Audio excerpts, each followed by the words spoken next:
again with us here on Kababayan LA kung saan po ilang linggo na nating ina-announce ang Queen Lola Pageant. The pageant night is happening on August 18th. I will be there and I hope to see you there.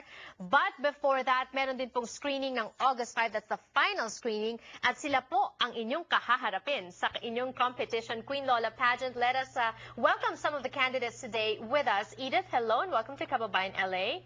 Hello. Ilan ang apo? 15. 15. Hindi naman masyadong madami. Ilan ang anak? 6. 6. Okay. And Linda, hello and welcome to Kababayan LA. Ilan ang apo? 10. 10. Ilan ang anak? 5. 5. And si Winda, ilan ang apo? 3. Ayan. Medyo matipid si Winda. Bakit kayo sumali dito sa Queen Lola Pageant? Let's start with you, Edith.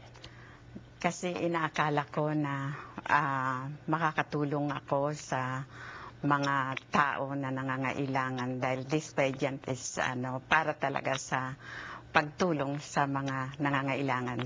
Because some of the proceeds will go to Bantay Bata Foundation as well as Gawad Kalinga. Thank you so much. And imagine you're gonna share your beauty and your talent and your smarts too, I suppose, sa pageant night. Linda, what is the difference between being a mom and being a grandmother? A grandmother is the matriarch of the family, and her role is to impart to the grandchildren the family values, and also he is very strong. He's supposed to be very strong in time of crisis. She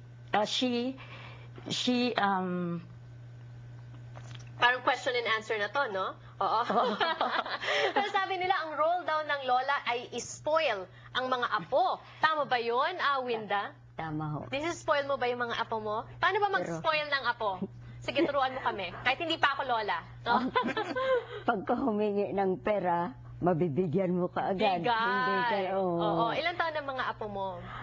Ang isa magdidibo sa August 24, 18, magpi-first year college. Tapos yung isa sa Pilipinas, ang babae, computer engineering, may tatrabaho na ngayon, 22 years old. Very proud of her grandkids. Si Winda po, isa sa mga contestants ng Queen Lola. Ano bang mas masarap magmahal, ang mga anak o ang mga apo? Ang mga anak. Bakit? Anong difference? No, ang diferensya is we have the mother have to treat the children properly and give them a values of their life.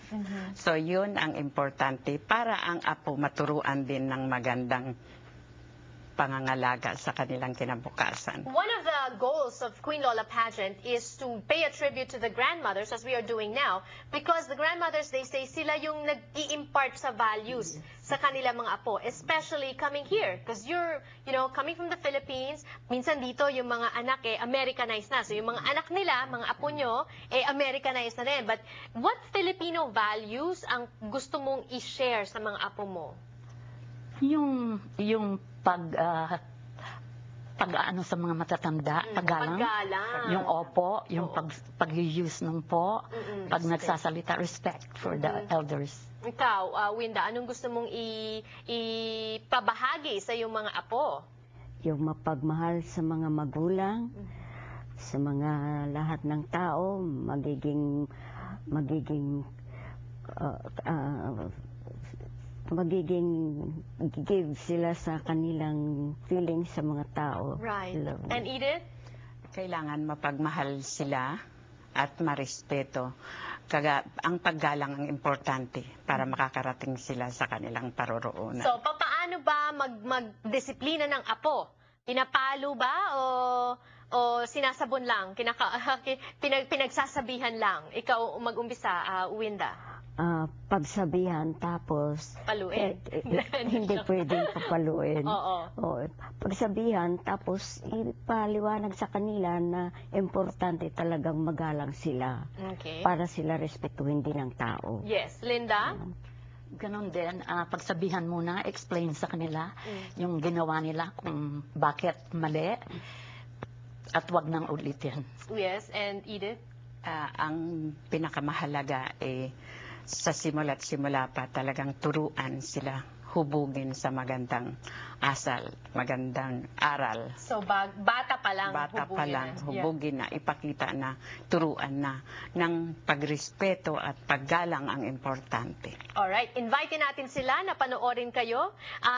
You're not only gonna be parading in long gowns and different wears, you're also going to have a talent portion. Anong talent na ipapa-display mo sa amin? Magsasayaw ako. Magsasayaw, modern? Tango. Tango, wow! Ballroom dancing. And your talent? Musical comedy. Musical comedy. And Winda, your talent? To play the piano. Playing the piano. At sila po ay tatlo lang sa mga contestants ng Queen Lola pageant. We're gonna meet some more. And if you feel you have what it takes to be the Queen Lola for this year, that's the number to call on the screen. They're still having a screening August 5. That's your last chance to join this pageant. When we return on the show, more contestants for you. Don't go away.